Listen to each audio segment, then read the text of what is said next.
Well, welcome back, my friends all, to another rousing rendition. Choir Boys, Outdoors, a Pathfinder rendition. I just met my man here today. Dave, introduce yourself. So I'm Dave Canterbury with Self-Reliance Outfitters in the Pathfinder School.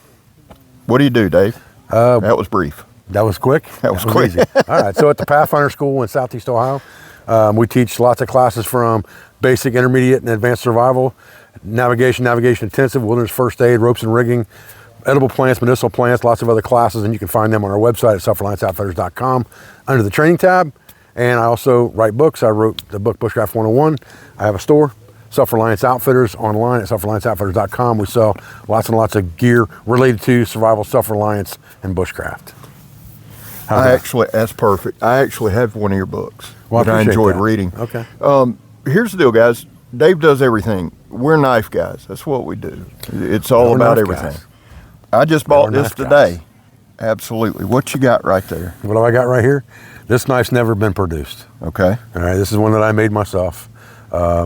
This was made, I make all the prototypes for the knives that are made in the knife shop. Okay. At my shop, at Pathfinder Forge and Tool. And this knife was made probably 8 or 9 years ago, and I never put it into production just because I wanted to have something that was mine. Mm-hmm. That was never, nobody would ever have one. One off. Right. This is, you can see the hammer marks in that thing. I hammered that through a 10.5-foot gator's head with a sledgehammer about 4 months ago down in the Everglades. Well, if you're going to do it, you got to do it right. Do it right. Guys, I did something I don't do. I really don't. And it's not an arrogant statement. I bought a Kep part. I am a Kep part freak, and I bought it today from Dave.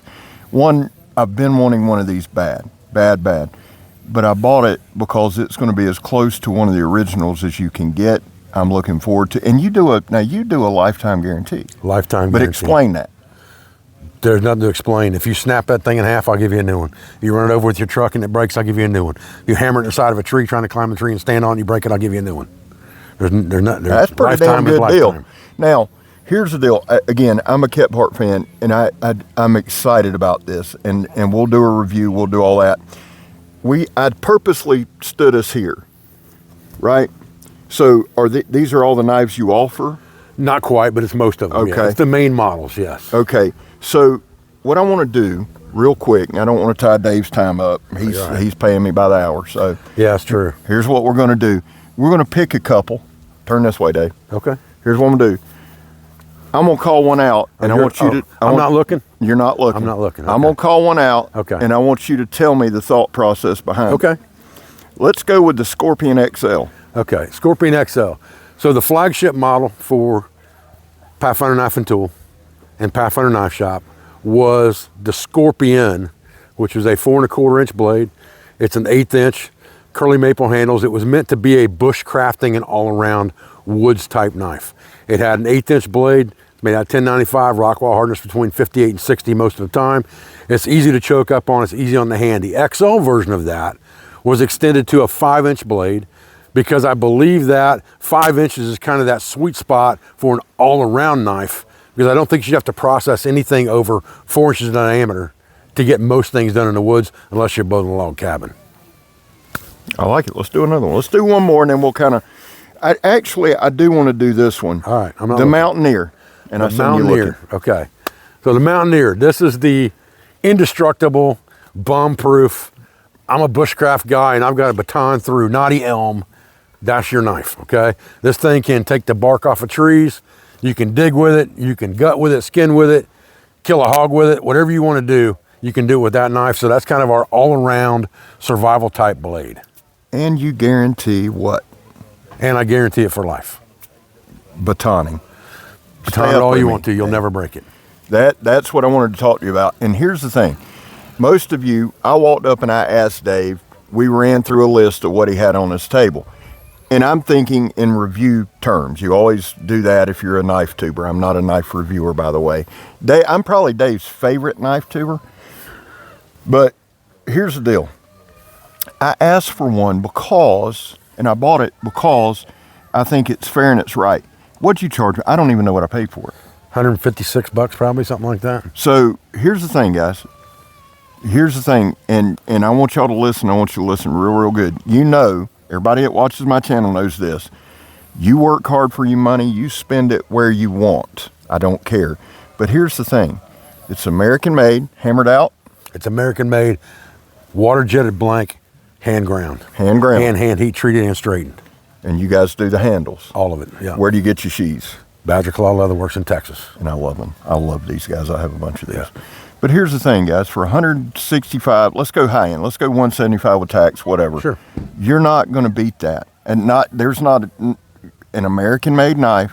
And y'all know, I don't sell shit. I don't care if you buy it. I don't get a percentage. I don't get a cut. But I'm telling you right now, all I hear is day in and day out about how expensive American makers are. Well, here you go. We'll do our review. Let me ask you this too, Dave. When you're doing your knife process, when you're going in to design a knife, and you're a man with a ton of experience, what 3 things have to happen with this knife? Okay, so the first of all is design intent. I'm not a big fan of throw gum at the wall and hope it sticks, right? There's a million knife designs out there, but there's probably only 10 that are very traditional, well-rounded knife designs that have been used throughout history. So that's what I try to create. So that's number one. Does this knife make sense to the end user for its design intent? And the Kephart knife design intent is an all-around camp knife based on Kephart's original design, all right? That meets that priority. Number two is it ergonomically functional in my hand to where I'm gonna be comfortable using that knife all day long, and it's not gonna give me blisters, it's not gonna be uncomfortable, and it's going to be ergonomically well-rounded, right? And it has to have that priority. Then the last one is it has to be multifunctional. So it has to have a 90-degree spine because I need it to be able to process wood and scrape a ferro rod. It has to be hard enough in Rockwell that it will strike sparks. If I hit it with a piece of flint, it's going to throw sparks and ignite char cloth. If it will do all of that, and I can guarantee that knife for life, then I'm happy. That's the for life guarantee. I'd like to throw it at that kid, but we won't do that. The for life guarantee is huge to me. Not as a reviewer, but as a consumer. That means a lot, dude. To me, here's the thing. You know, anything that's got my logo on it, no matter where it's made, whether I make it or somebody else makes it, or it's made overseas, I don't care.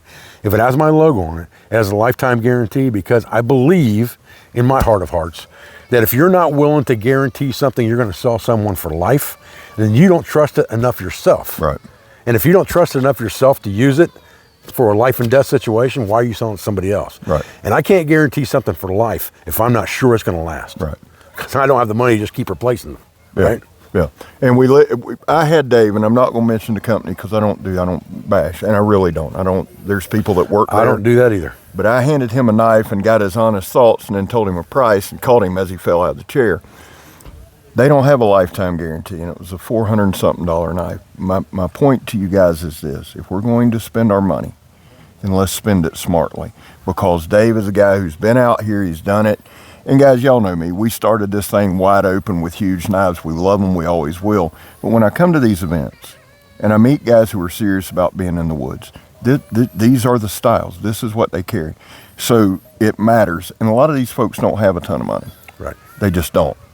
So, brother, I appreciate your time. Not a problem at all, buddy. I appreciate you, man. I appreciate you. He's Dave. I'm Scab. You're not. And we're gone, son. Love y'all.